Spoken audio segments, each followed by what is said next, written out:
Halo, selamat siang, sore, dan malam, tergantung teman-teman ngedengerinnya ya. Kembali lagi bersama saya, Yayang Sri Lestari. Selamat bergabung ke Jasmine pada podcast kita, yaitu Open the Door. Karena pintu kami selalu terbuka untuk kalian yang mau cerita atau mau curhat tentang masalah apapun. Untuk hari ini, spesial kita kedatangan Kak Jasmine yang akan membahas tentang automatic talk atau pikiran otomatis dalam konseling CBT nih. Halo Kak Jasmine, gimana kabarnya nih? Wah, halo Kak Sri. Wah, seneng banget ya saya bisa bergabung di acara ini. Kabar baik, Alhamdulillah. Semoga teman-teman juga sehat semua ya. Amin tentunya, semoga para pendengar sehat semua ya. Nah, sesuai dengan tema kita hari ini Kak, kita akan membahas tentang pikiran otomatis. Boleh dong kita tanya-tanya atau kakak mau cerita sedikit tentang pengalamannya? Oh iya, boleh banget dong. Dan nanti saya juga akan cerita-cerita nih tentang pengalaman saya dan juga tips-tips yang saya punya. Wah, menarik banget nih Kak, sampai dikasih bonus. Dan mau dikasih tips buat para pendengar.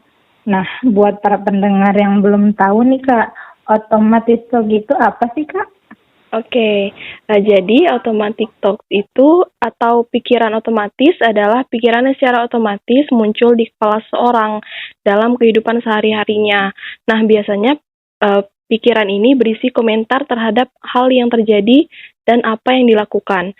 Pikiran ini selalu ada terus dan sangat penting karena mempengaruhi apa yang seseorang lakukan dan mempengaruhi apa yang dirasakan. Nah, biasanya pikiran otomatis inilah yang membuat seseorang merasa cemas atau depresi, terus bisa jadi overthinking juga, begitu Kak.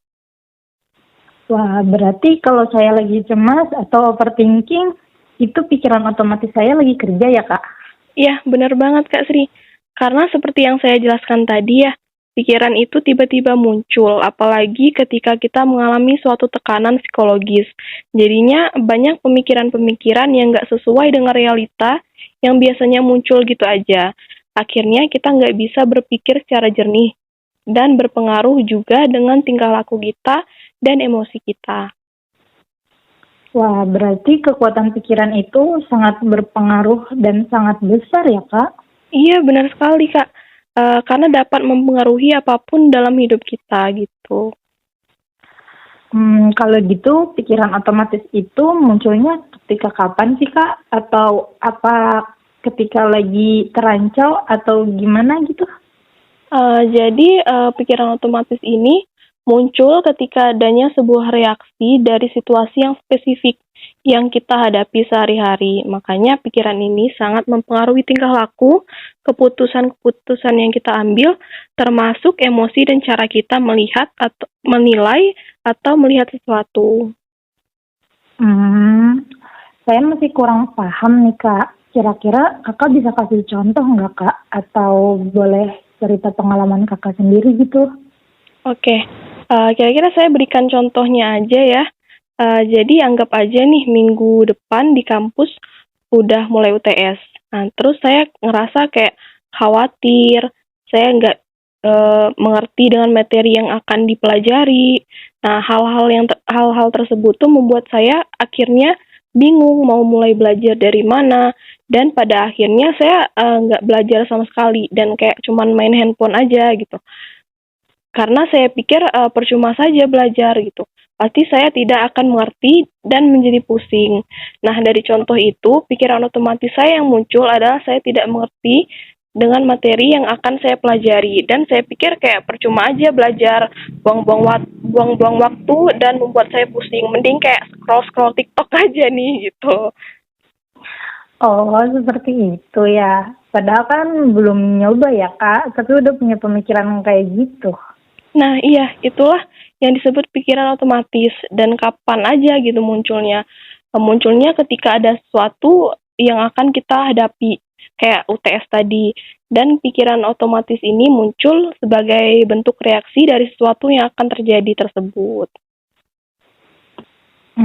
Ini menarik sih Kak. Jadi saya tahu ternyata pikiran yang muncul tiba-tiba seperti itu dinamakan pikiran otomatis. Padahal belum tentu hal tersebut benar. Iya, benar banget Kak Sri. Pikiran itu belum tentu benar gitu ya. Itu muncul karena kita merasa khawatir aja, kayak cemas gitu, cemas yang berlebihan. Akhirnya berpikir terlalu berlebihan dan agak sesuai realitanya. Makanya banyak orang yang overthinking karena ini.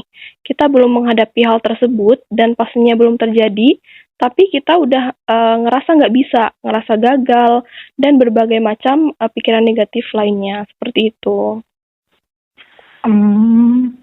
Kalau dampak dari pikiran otomatis itu sendiri apa aja sih, Kak? Dampaknya ada banyak ya. Ada yang dinamakan all or nothing atau black and white thinking. Jadi itu ketika kita menilai sesuatu pasti bagus sekali atau jelek sekali gitu. Padahal nggak ada yang benar-benar pasti gitu. Bisa saja suatu berada di antara yang bagus dan jelek. Contoh nih ya, teman saya pernah satu kali tidak ngebalas chat. Maka ia jahat dan tidak peduli lagi dengan saya gitu. Yang kedua, over generalization atau menggeneralisasikan sesuatu. Jadi kita melihat suatu peristiwa negatif seperti kegagalan yang tak akan berakhir. Contoh lain lagi, sekali gagal ujian matematika, lalu menganggap diri gagal juga dalam bidang lain gitu. Dalam yang ketiga ada mental filter, kita menjadi selalu melihat dari sisi negatif atau mengabaikan sisi positifnya. Contohnya mungkin tidak ada lagi yang peduli pada saya. Padahal setiap hari ada yang menanyakan kabar. Lalu ada discounting the positive yang tidak mempertimbangkan pencapaian atau sifat baik dalam diri. Contohnya seperti saya hanya seorang yang tidak berguna gitu. Tidak memiliki keahlian apa-apa. Padahal pernah juara di beberapa lomba. Dan yang terakhir, mind reading. Jadi kita berasumsi bahwa orang lain menganggap kita negatif. Contoh, penumpang lain di bus ini pasti menganggap saya jelek. Kayak gitu, Kak. Wah, ternyata banyak juga ya, Kak, dampak dari pikiran otomatis ini. Iya, Kak. Dampaknya sangat banyak dari pikiran otomatis ini. Jadi dampaknya kita melihat segala sesuatu yang ada di diri kita menjadi negatif, yang pada akhirnya membuat kita tidak bisa maju dan berkembang, gitu, Kak. Nah, terus Kak, cara kita untuk mengidentifikasi pikiran otomatis ini gimana ya? Supaya kita tahu kalau pikiran kita lagi nggak jernih gitu. Sebenarnya caranya gampang ya, Kak. Ketika kita merasa bahwa hal itu benar dan nggak mau mengevaluasi atau merefleksikan pemikiran itu lagi, nah tandanya kita sedang mempunyai pikiran otomatis.